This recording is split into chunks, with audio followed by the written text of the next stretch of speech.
Really good day today for being the first day in full pads.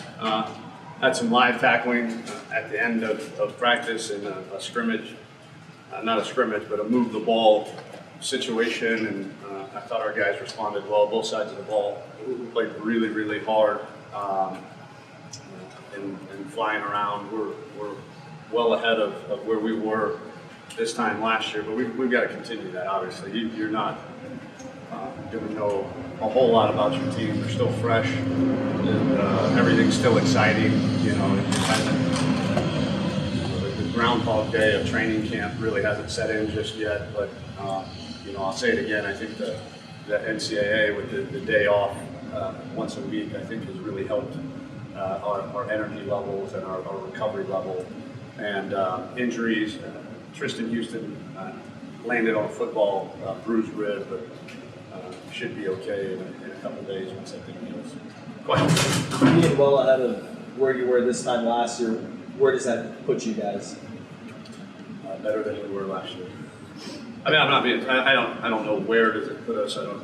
In I guess maybe more. In what aspects? What are you seeing that makes you that you know that you're doing better? Is it that? Well, we're executing better on offense, and I think we're just so much stronger on defense, and we don't get tired as easy.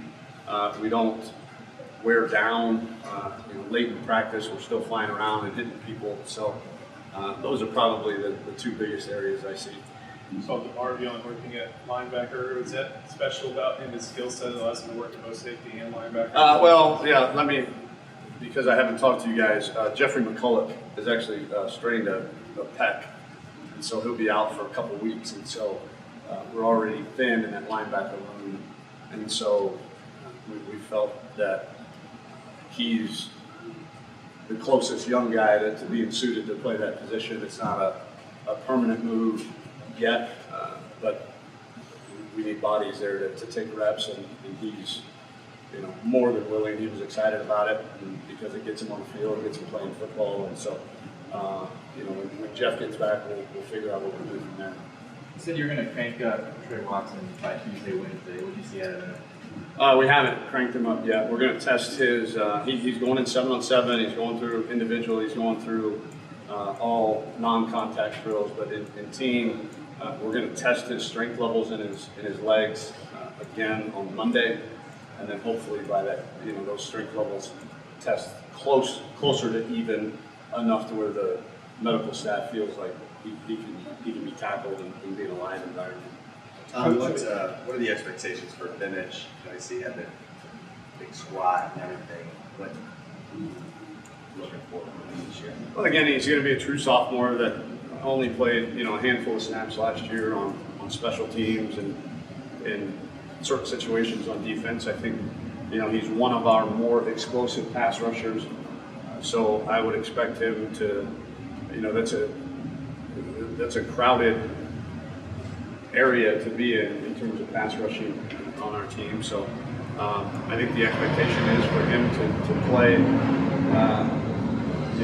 have a role as a pass rush specialist, and then if some injuries or lack of production happen, he'll be ready to step in and play more regularly. There's been almost no talk about PJ Locke this preseason. And the first day, I heard he lights up Connell Johnson. And what does he want to show you guys something with all this talk about the young DBs? I don't think so. I think PJ goes about his business. He's a pro. He knows how to take care of his body. He knows every assignment. He knows where to be and when to be there and how to be there. And I don't know. I wouldn't make much about no talk about. I don't know that I was asked about PJ about that. No, that's yeah. So he's doing great. He's doing great. Coach, you talked about the attitude change when the guys put the pads on and when they become football players, right? Instead of just guys running around shorts and shoes. Yeah, these guys. This is a competitive group now. There's a lot of celebrating when we do things well on both sides of the ball. There's a lot of team policing when things don't go right. There's guys that are so competitive that they get on their teammates and make sure that if they're doing something that's unacceptable, they understand, that they're going to tell them, hey, that's not the way we do things around here. And so, really aggressive, really competitive. And, you put the full pads on and you say live, they enjoy that. What's Coach, App showing you at the receiver position, and we say again? Malcolm Epps. What's he showing you at the receiver position? You see him stand there. He'll stay there for this year, certainly. He's a big, tall, rangy guy. Great at the jump balls, obviously because of his height and his basketball experience. He's still got a lot to learn from a route running perspective and a blocking perspective, but could be a situational guy for us this season. But yeah, I would imagine he's going to stay at that position, barring anything crazy. Coach, with the South End Zone project expansion expected to be approved today, if all goes as planned, what do you think that says about the direction of this program? Yeah, I can't thank President Fenves,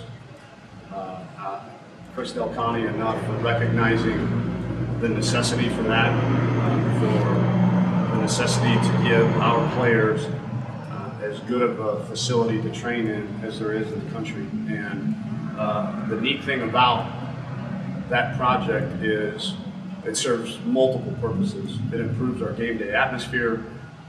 It is exciting for the fans and allows our stadium, to be, at least the initial plans I saw, to be bowled in and be exciting from that point of view. But more importantly to me and to us as a football team, it gives us a facility that's should be unrivaled in the country and something that has been needed around here for a while. And we feel like at the University of Texas, our players deserve the best, and President Fenves and Chris Delcani have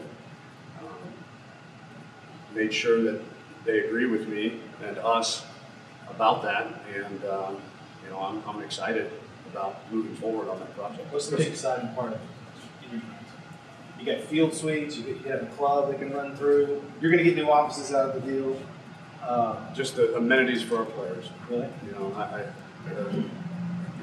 The everything from cryo chambers in the training room and nap rooms and recovery rooms and a hydrotherapy area with hot and cold tubs that'll be 90 tubs and pools that'll be again as good as there is in the country. So the ability for our players to be able to train as well as anybody in the country.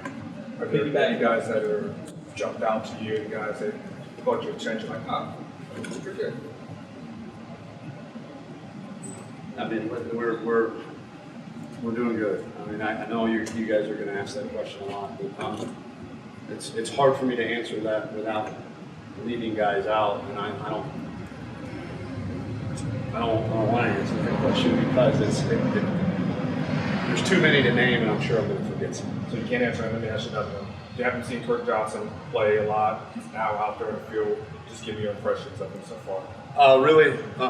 Really talented, athletic, and he's got tree trunks for legs. Really, really thick, strong lower body that he can move and cut. He's got some straight line speed as well, and he's got the playbook for him. He's a freshman. Because most of his career he's been rehabbing and not taking reps, and so he's still adjusting to the playbook a little bit. And we've got to accelerate that learning curve, and then hopefully he continues to stay healthy, and we expect him to contribute this year. Piggybacking off the stadium questions, more immediately the Beaver Boulevard and all the stuff that Del Conte's announcing on Twitter. I know it doesn't directly affect the team, but in terms of recruiting, they might see that. They might see the atmosphere. The fans should be a little more wild up and might bring more people in the stadium. How excited are you about these immediate changes that are going to come into place? I think it does directly. I think everything directly affects our team. I really do. I believe that every support area, from marketing to nutrition to academics, everything factors into winning the everything.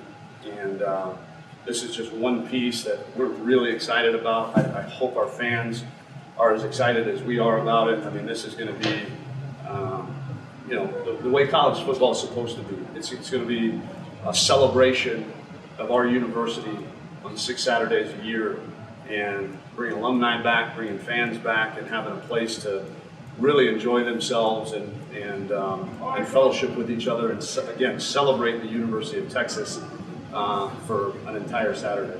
Did you push for $5 beer?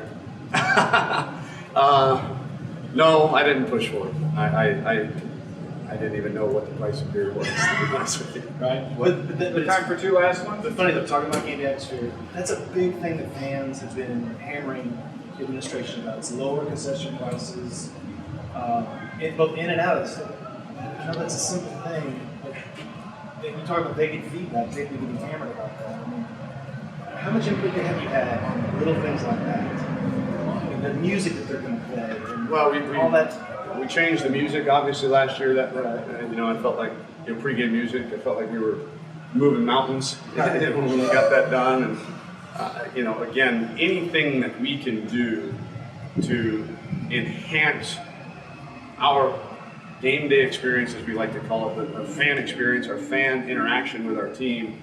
If our fans are happy, they're going to be here earlier. If our fans are happy, they're going to cheer louder.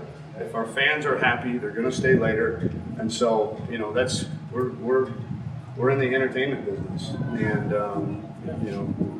you want to keep your customers happy, and anything that we can do to enhance their experience, I love it, because again, I think it directly affects the psyche and attitude, and when our players see that kind of level of commitment from our administration, they get a sense of confidence. Okay, hey, our administration is doing their part. Now we got to go out and do our part. So it's encouraging to see. What do you like? One last one. Want to see more improvement from the quarterbacks? I saw a little bit today. Both guys checked plays on their own, which was really good to see. Got us into some good plays versus whatever the play was called versus a disadvantageous look, and didn't have to look to the sideline, didn't need any coaching. They just went up there, saw a look, got us into a good play, and executed. And so the more we continue to do that and can put more and more on their plate, the better off we're going to be, because nowadays no huddle has become very difficult. It used to be 10 years ago, you could sit up in the press box and hurry to the line and call the play because you knew what the defense was going to be. Now defenses have gotten much more advanced in terms of checking plays when you look to the sideline and all that. So you got to put a lot on your quarterback, like we did back in the old days, if you will. And I think our guys are responding to that.